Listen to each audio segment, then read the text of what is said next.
These are dazzling performances, MVP awards, and unforgettable moments, all ending with a sudden injury or retirement announcement. These 6 superstars fell from NBA MVPs to complete obscurity, leaving fans in disbelief. While some players etch their names into the history books, others face abrupt exits that leave us questioning everything we thought we knew. So stay tuned, because the final disappearance in this lineup will blow your mind and forever change your perspective on the game. Derrick Rose. Derrick Rose's ascent in the NBA was meteoric, but that also made his eventual decline all the more heartbreaking. Winning the MVP award in 2011 at just 22 years old, he became the youngest player in history to achieve this honor. With the Chicago Bulls, he was more than just a player. He was a phenomenon. His explosive style of play, lightning-fast drives to the basket, and uncanny ability to score made him the perfect fit for a franchise eager to reclaim its championship glory. But fate intervened in a cruel twist of irony. In the 2012 playoffs, with the Bulls positioned as title contenders, disaster struck in Game 1 against the Philadelphia 76ers. Up by 12 points with less than a minute and a half remaining, Rose tore his ACL while attempting a routine jump. The injury derailed his career, and he missed the entire 2012-2013 season.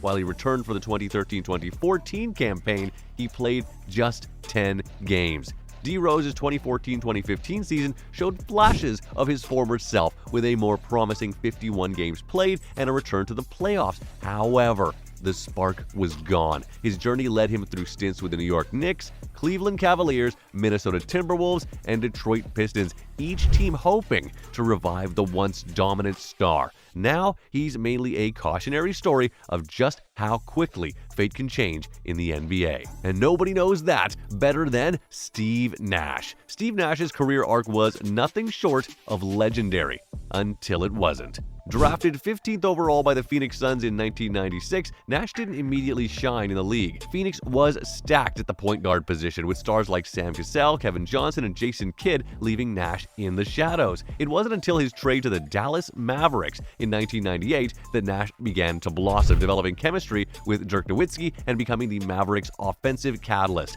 By the early 2000s, Nash was a bona fide star, driving Dallas to consistent playoff appearances with his sharp shooting and unmatched court vision. Mavericks owner Mark Cuban refused to match Phoenix's free agent offer to Nash in 2004, saying the 30-year-old was past his prime. Nash's return to the Suns proved Cuban dead wrong, at least for a while. Benefiting from new league rules that favored perimeter players, Nash thrived, leading the NBA in assists, and the fast-paced 7 seconds or less offense sharpshooting earned him back-to-back MVP awards in 2005 and 2006, solidifying his place among the league's elite. But a championship always eluded him, and when he suffered a broken leg in just the second game of the 2012-2013 season, the blow severely hampered his ability to perform at an elite level. Nash played just 50 games that season, and his once otherworldly vision and passing were no longer enough to compensate for his deteriorating body. By the next season, nerve damage in his back limited him to just 15 games, and in 2014,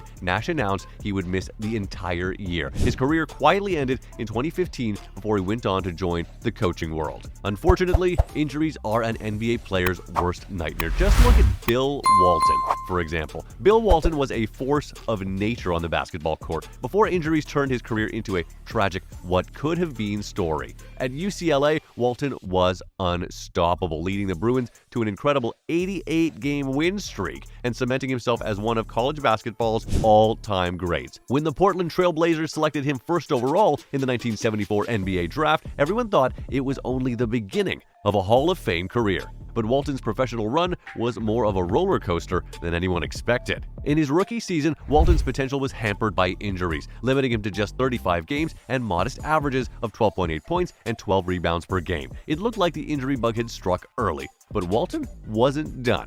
He came back stronger in the 1976-77 season, leading the Blazers on an unforgettable championship run, averaging 18.6 points, 14.4 rebounds, and 3.2 blocks. Walton not only secured the regular season MVP, but also took home the Finals MVP after defeating Dr. J's Philadelphia 76ers. For a moment, it seemed like Walton was on top of the world, and the Blazers had their dynasty cornerstone. But that moment didn't last long. The following season, Walton's brilliance was again overshadowed by injuries. After a blistering 50-10 start, the Trailblazers' championship dreams were dashed, as Walton missed significant time. He played just 58 games that year, and it became a devastating trend. By 1979, foot injuries derailed him so badly that he missed an entire season and filed a malpractice suit against Portland's medical staff. After years of bouncing around between teams and struggling with health issues, Walton called it quits, never fully realizing the NBA dominance his talent promised. Up next is Wes Unsel. Now, Wes was never the flashiest player on the court, but he was the heart and soul of every team he played for. Drafted as the second overall pick by the Baltimore Bullets in 1968, Unsel immediately transformed the franchise into a winner.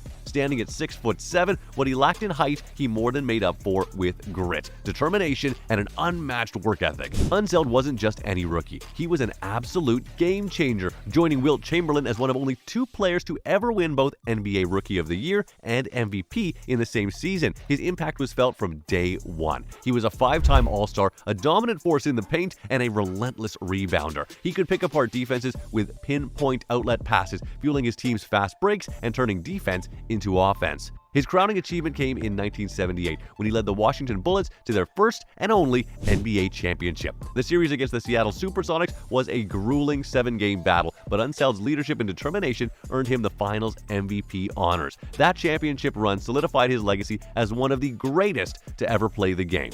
But the toll of playing in the trenches caught up with him. Plagued by chronic knee and ankle injuries, Unsel considered retiring as early as 1974.